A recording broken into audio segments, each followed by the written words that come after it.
Hello అండి, నమస్తే. నా పేరు స్వర్ణ. Welcome back to my channel Sandy Sunny vlogs. ఈరోజు మరొక మంచి హెల్తీ రెసిపీతో మీ ముందుకు వచ్చాను. అదే palak paneer. Calcium, iron content ఎక్కువగా ఉన్న రెసిపీ ఇది. తప్పకుండా అందరూ ట్రై చేయాల్సిన రెసిపీ. సింపుల్గా నా స్టైల్లో ఎలా తయారు చేస్తానో ఈ వీడియోలో షేర్ చేశాను. మరిన్ని మంచి సింపుల్ రెసిపీస్ కోసం వెంటనే సబ్స్క్రైబ్ చేసుకోండి శాండీ సన్నీ వ్లాగ్స్.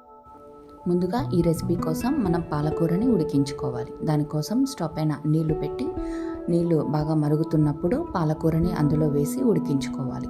నేను ఇక్కడ చిన్నవి 2 కట్టలు పాలకూర తీసుకున్నాను. నీళ్లు బాగా మరిగాక అందులోకి పాలకూర వేసి మంటని మీడియం ఫ్లేమ్లో ఉంచి ఒక 3 నిమిషాలు ఉడికించాలి. ఇలా ఉడికాక పాలకూరని ఇలా ఫిల్టర్ చేసుకోవాలి. ఇలా ఒక చిల్లుల గిన్నెలోకి తీసుకొని చన్నీళ్ళతో ఒకసారి కడుక్కోవాలి.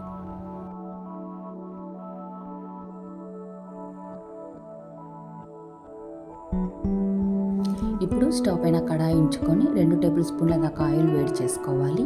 తర్వాత అందులోకి పచ్చిమిర్చి, జీడిపప్పు, అల్లం, వెల్లుల్లి, 2 చిన్నగా కట్ చేసుకున్న ఉల్లిపాయలు, చెక్క, లవంగ ఇవి వేసి వేయించుకోవాలి. చెక్క, లవంగ అన్నది పూర్తిగా ఆప్షనల్ అండి. కొద్దిగా వేసుకుంటే ఫ్లేవర్ బాగుంటుంది.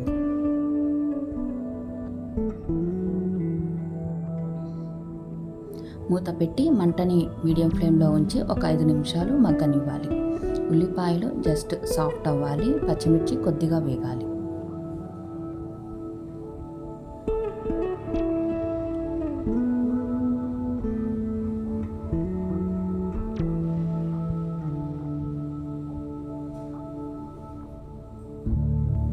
ఇలా ఉల్లిపాయ లైట్గా సాఫ్ట్ అయ్యి కాజూస్ అన్నీ కొద్దిగా వేగాక స్టవ్ ఆఫ్ చేసుకొని చల్లార్చుకోవాలి. చల్లారిన తర్వాత మనం ఆల్రెడీ ఉడికించి పక్కన ఉంచుకున్న పాలకూరని ఈ ఆనియన్స్ ఇవన్నీ కలిపి కొద్దిగా వాటర్ వేసుకొని ఫైన్ పేస్ట్ చేసుకోవాలి. ఇప్పుడు స్టవ్ పైన కడాయి ఉంచి అందులోకి అవసరమైతే మరికొద్దిగా ఆయిల్ వేసుకొని ఈ పాలకూర పేస్ట్ని కూడా వేసి బాగా వేయించుకోవాలి. మధ్యలో కలుపుకుంటూ మూత పెట్టి వేయించుకుంటూ ఉండాలి.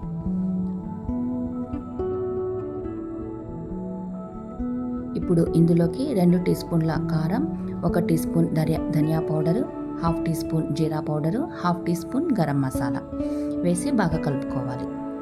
టేస్ట్కి తగ్గట్టుగా ఉప్పు కూడా వేసుకోవాలి. జీరా పౌడర్ మాత్రం అసలు స్కిప్ చేయకండి, టేస్ట్ చాలా బాగుంటుంది. అన్నిటినీ చక్కగా కలుపుకొని మూత పెట్టి మంటని మీడియం ఫ్లేమ్లో ఉంచి ఒక 5 నిమిషాల పాటు మగ్గనివ్వాలి. మధ్య మధ్యలో కలుపుకుంటూ ఉండాలి.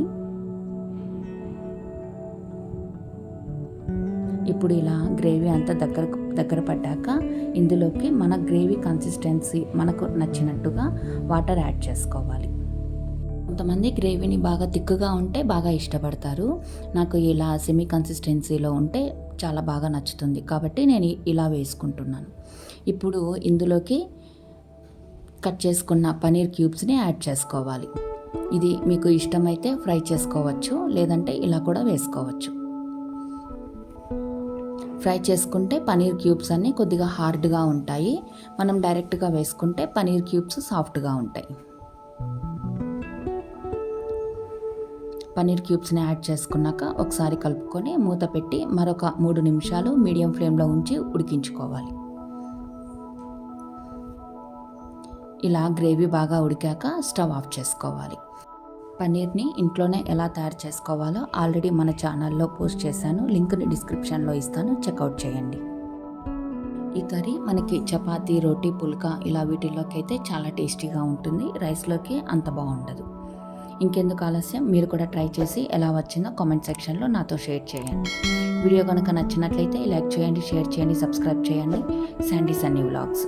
Thanks for watching. Thanks for your time.